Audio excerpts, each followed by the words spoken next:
하나님만 찬양하시는 여러분들의 삶이 되시길 바랍니다. 우리 옆 사람들과 이렇게 한번 인사하겠습니다. 하나님이 우리에게 성령 충만케 하십니다.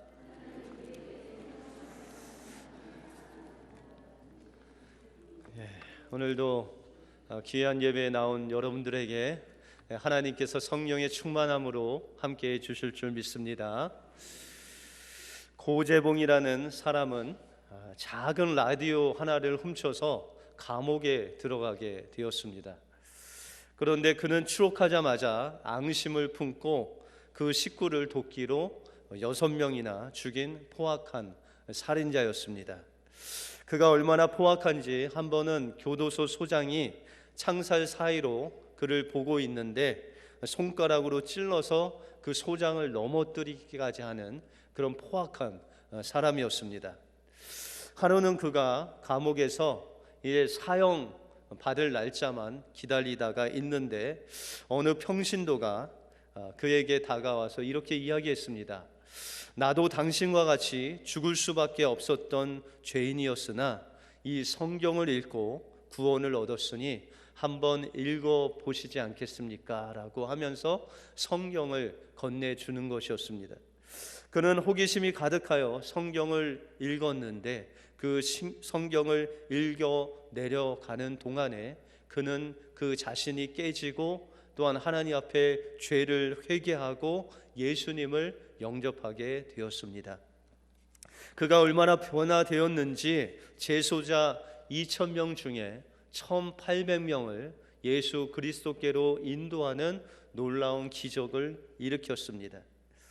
이제 그가 사형장으로 끌려간 그는 이 목사님께서 그를 위해서 목매어 기도를 끝맺지 못하자 그는 그 기도를 받아서 이렇게 기도를 했다고 합니다. 사랑하시는 하나님 아버지, 저를 구원하신 하나님, 감옥에 있는 모든 영혼들을 구원해 주시고 저를 사형 집행하는 분들도 그 죄를 용서해 주시고 다 구원받게 하옵소서. 제가 세상에서 지은 죄를 용서받고 주를 뵙게 되었으니 감사와 찬송을 올려드립니다. 이렇게 기도한 후에 빛나고 높은 보좌와 그 위에 앉으신 예수님을 찬양하고 하늘 가는 밝은 길이 내 앞에 있으니 찬송가 545장을 부른 후에 천사 같은 얼굴로 사형을 당했다고 합니다. 비록 그는 주님을 몰랐을 때 흉악한 죄를 범했지만 그러나 그가 예수 그리스도를 영접하고 그 주위에 있는 그 많은 영혼들을 정말 하나님께서 사랑하시는 것을 알고 그들 위해서 기도하고 죽기 전에 모든 영혼이 그들 하나님께로 인도하기를 간절히 기도했던 그는 마지막 순간까지 하나님께 영광을 돌리고 찬송하는 모습으로 하나님 앞에 갔다는 것입니다. 오늘 본문을 통해서 우리도 어떻게 우리의 삶 속에서 항상 감사하고 항상 용서하고 하나님께 찬송할 수 있는 그 성령 충만한 삶을 살 수 있는지를 오늘 본문을 통해서 살펴보겠습니다. 먼저 성령 충만함을 받기 위해서는 먼저 세월을 아껴야 합니다. 세월을 아낀다는 말에서 이 세월이라는 말은 카이로스라는 단어로서 나에게 주어진 시간, 다시 말해서 주관적인 시간을 이야기할 때 이 카이로스라는 단어를 씁니다.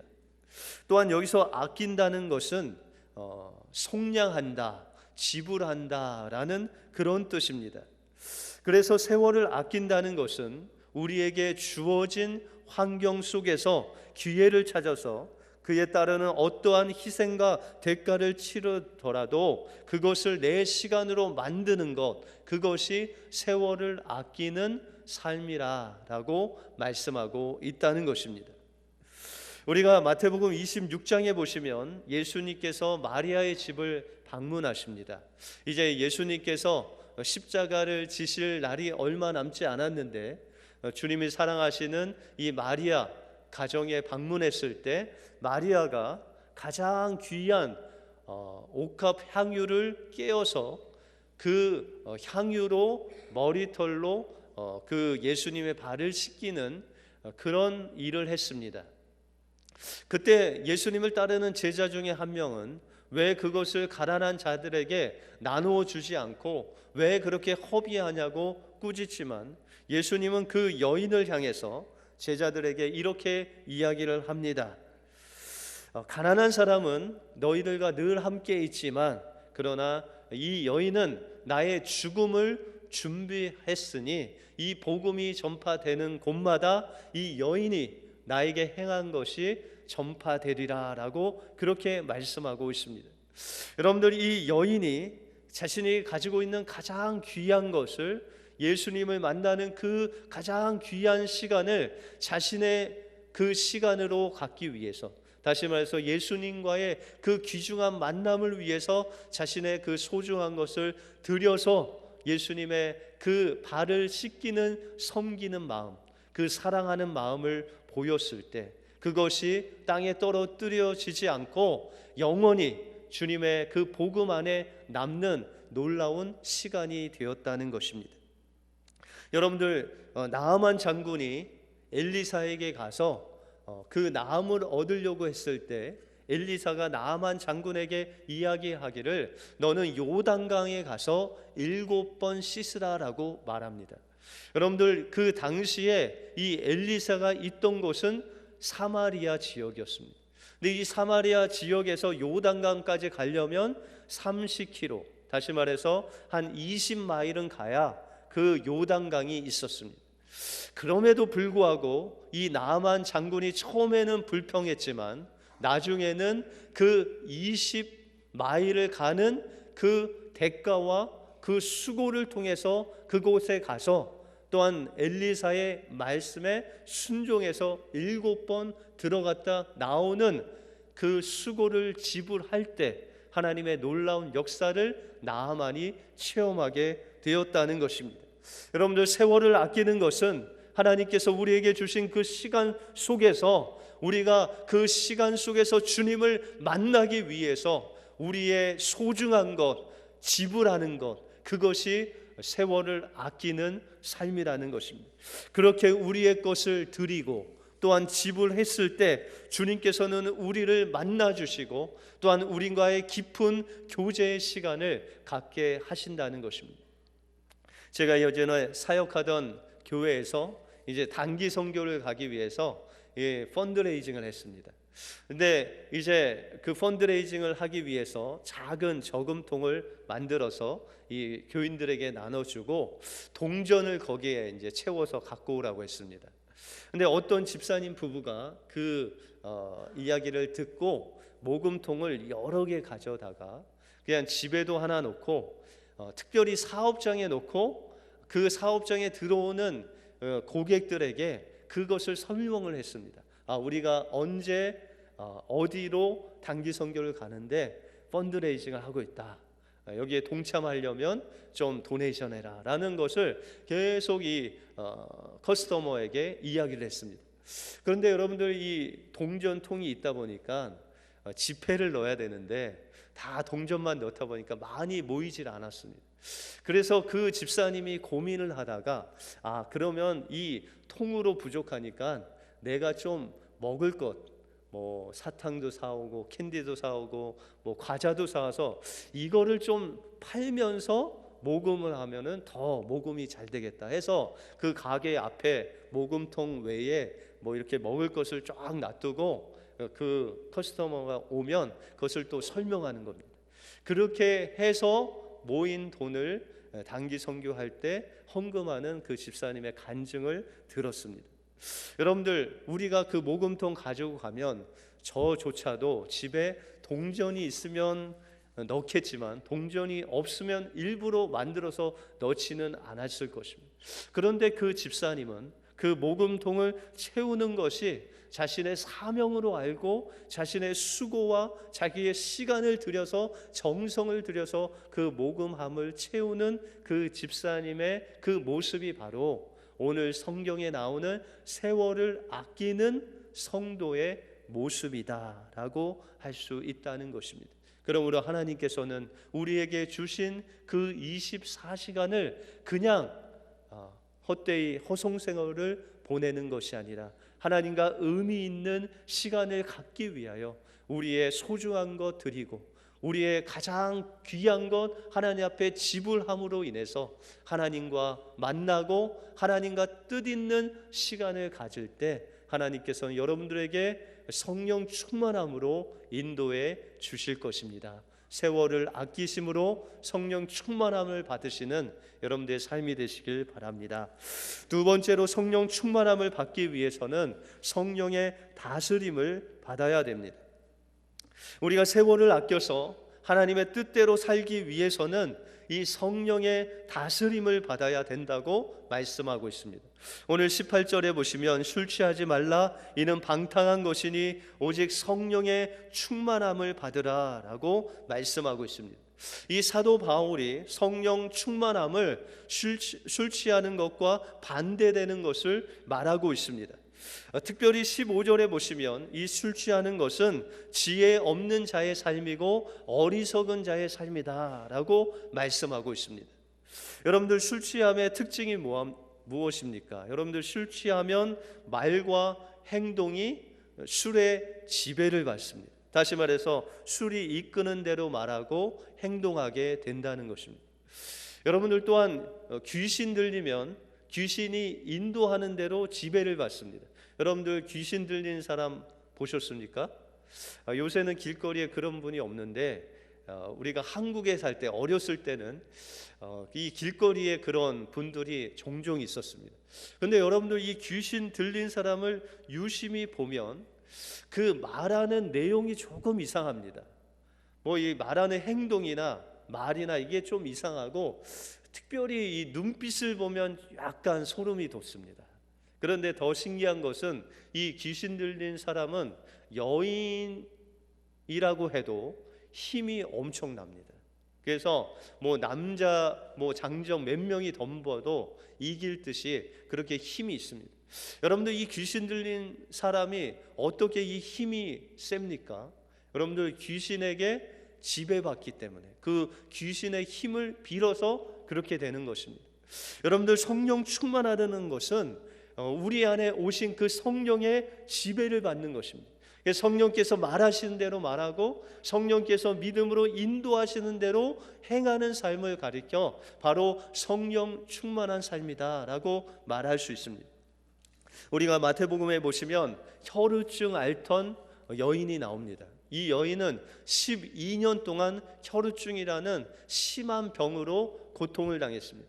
그래서 자신의 재산을 다 투자하고 자신의 시간을 다 투자했지만 그 어느 하나 의원이 그의 병을 낫게 해주는 의원이 없었습니다. 그런데 이 혈루증을 앓던 여인이 예수님에 대한 소문을 들었습니다. 예수님은 죽은 자도 살리시고 눈먼 자도 눈을 뜨게 하시고 벙어리도 말을 하게 하는 놀라운 기적을 베푸신 그 분이 바로 예수님이다라는 그 소문을 듣습니다. 그리고 그 마음속에 믿음이 생겼습니다. 어떤 믿음요? 그 예수님 한번 보고 그 옷자락만 한번 만지면은 내가 나음을 얻겠다라는 그 믿음이 생겼어요. 여러분들 이 여인이 가졌던 그 믿음이 평범한 믿음입니까? 여러분들 예수님의 옷자락 하나 만지면 여러분들 그렇게 12년 동안 고생했던 그 병에서 나음을 얻을 수 있습니까? 우리 상식적으로는 나음을 얻을 수가 없습니다. 그런데 그 여인의 마음속에 믿음이 생겼고 그 믿음이 그렇게 인도했다는 것입니다. 그 믿음이 인도하는 대로 쫓아가서 그 여인이 예수님을 만나려고 했습니다. 그런데 예수님께서 지나가시는데 그 주변에 너무 많은 사람들이 있었기 때문에 그 여인이 예수님의 옷자락을 만진다는 것 불가능한 일이었습니다. 그래서 그 여인이 그 남자들 사이에 그 사이로 기어서 들어가서 예수님의 옷자락을 만졌습니다. 그때 예수님은 그 자신의 몸에서 능력이 나간 것을 알았고 그 여인도 자신이 병에서 나았다는 것을 알았습니다. 여러분들 성령의 역사가 이루어지는 그 현장에서 예수님과 그 혈루증을 앓던 여인 외에는 다른 모든 사람들이 그 믿음의 역사를 알지 못했다는 것입니다. 여러분들 성령 충만하고 성령의 인도하심과 역사를 체험하는 것은 누구나 체험하는 것이 아니라 믿음을 가지고 성령께서 인도하시는 그 인도하심을 따라서 그 믿음대로 자신의 대가를 지불하더라도 그 예수님의 옷자락을 만졌을 때, 다시 말해서 성령의 인도하심을 철저히 받아서 그 주님을 만났을 때 하나님의 놀라운 역사가 그에게 공급되어진다는 것입니다. 그러므로 우리는 성령의 충만함을 받기 위해서는 하나님께서 주신 말씀을 기억하고 그 말씀 속에 말씀하시는 그 믿음을 가지고 성령의 인도하시는 대로 우리가 행할 때 하나님의 놀라운 성령의 기적을 체험할 수 있다는 것입니다. 여러분들 한 사람 한 사람 하나님께서 주신 믿음 가지고 성령의 인도하심을 따라 사심으로 하나님께서 주시는 성령의 충만함을 받으시는 여러분들의 삶이 되시길 바랍니다. 마지막으로 성령 충만을 받기 위해서는 우리는 주님께 찬양과 감사를 드려야 됩니다. 오늘 말씀해 보시면 19절 20절 말씀해 보시면 시와 찬미와 신령한 노래들로 서로 화답하며 너희의 마음으로 주께 노래하며 찬송하며 범사에 우리 주 예수 그리스도의 이름으로 항상 아버지 하나님께 감사하라고 말씀하고 있습니다.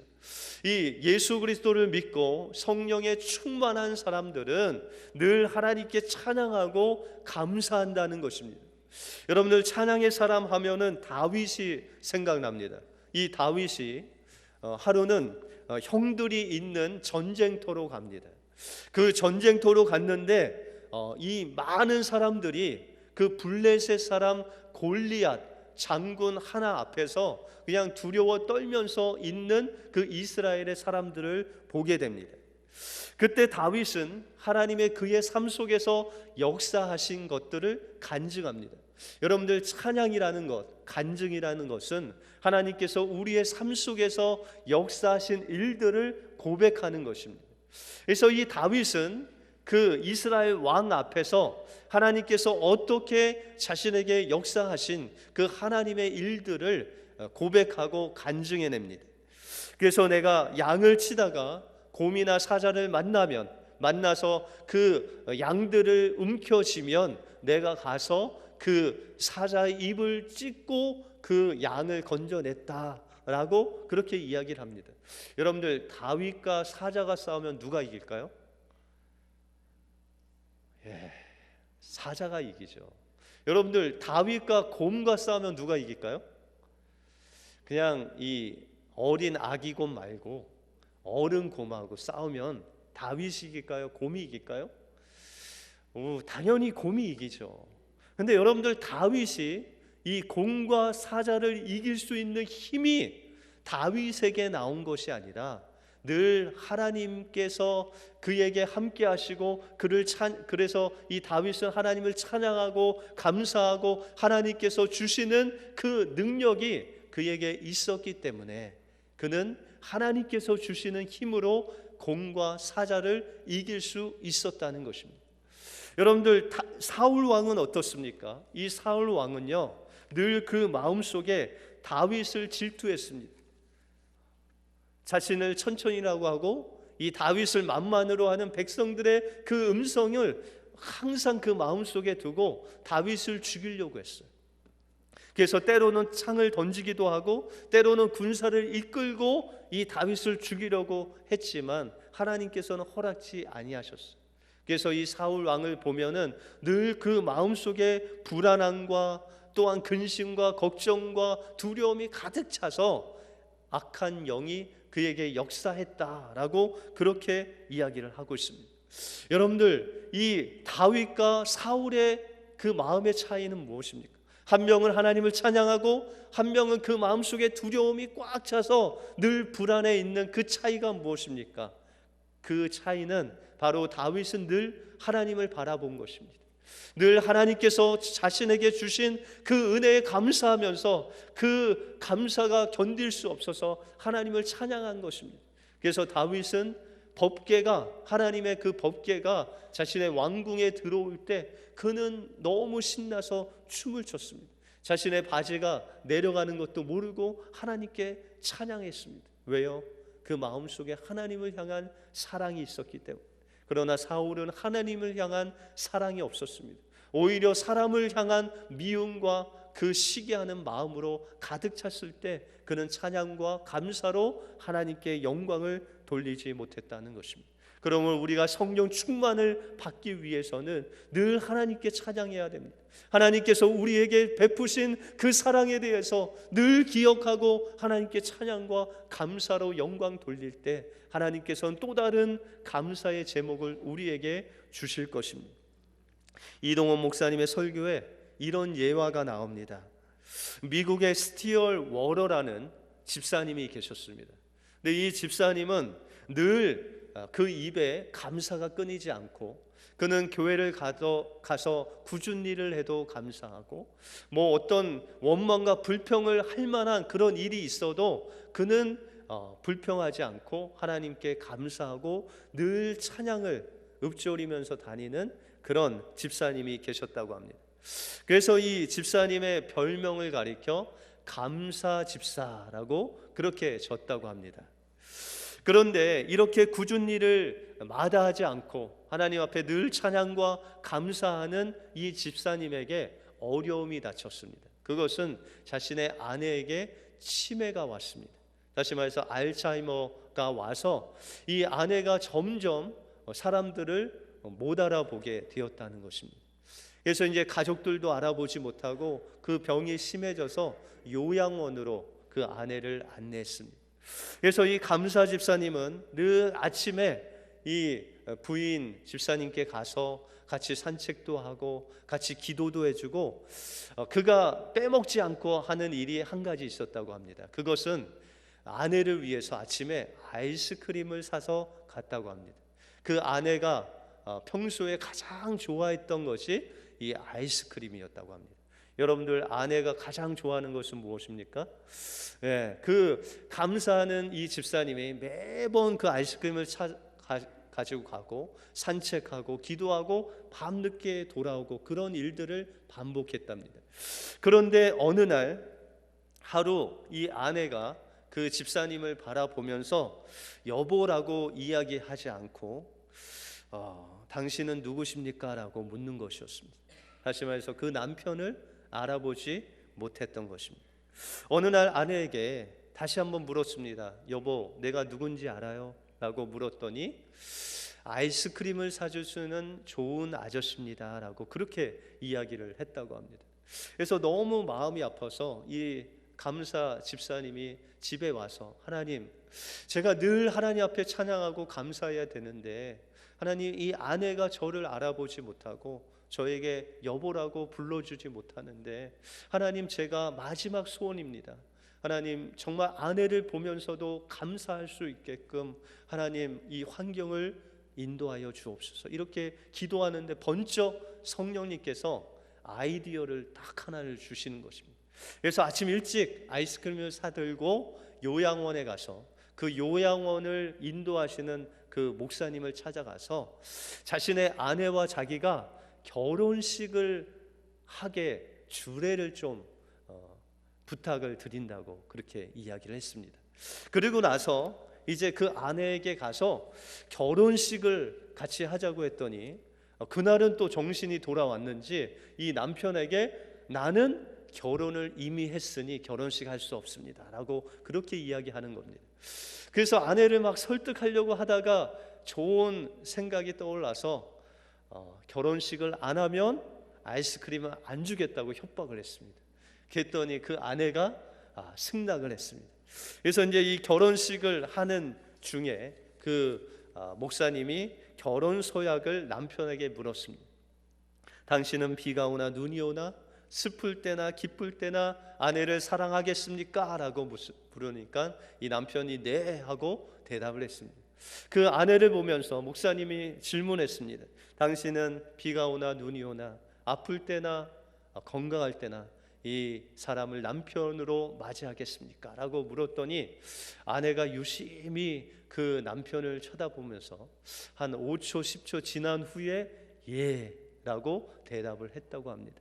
그런데 정말 기적처럼 그 아내가 6개월 동안 결혼하고 6개월 동안 그 남편이 올 때마다 여보라고 불렀다고 합니다. 그리고 6개월 후에 주님의 품으로 돌아갔다고 합니다. 그래서 장례식 때 그 감사 집사님이 고백하기를, 하나님께서는 이 6개월 동안 아내를 인도하셔서 정말 그가 나에게 아내라고 부를 수 있도록 하나님께서 인도하신 그 하나님께 내가 찬양과 감사를 올려드린다고 그렇게 고백했습니다. 여러분들, 우리 믿는 사람들의 우리의 삶 속에서 어떠한 어려움과 역경이 올지라도 그러나 주님을 의지하고 또 주님 앞에 간구하고 주님 앞에 구할 때 성령께서는 우리를 좋은 길로 인도하셔서 우리가 성령 충만함으로 하나님을 어떠한 상황 속에서도 찬양과 감사를 드릴 수 있도록 인도해 주신다는 것입니다. 그러므로 하나님께서 우리를 성령 충만하게 인도하시기 위해서 여러분들을 이 자리로 인도해 주셨습니다. 그러므로 하나님께서 여러분들에게 주신 그 시간을 헛되이 보내지 아니하고 주님과 정말 어떻게 하면 만날 수 있을까, 여러분들의 소중한 것을 들여서까지 주님을 만나시길 바랍니다.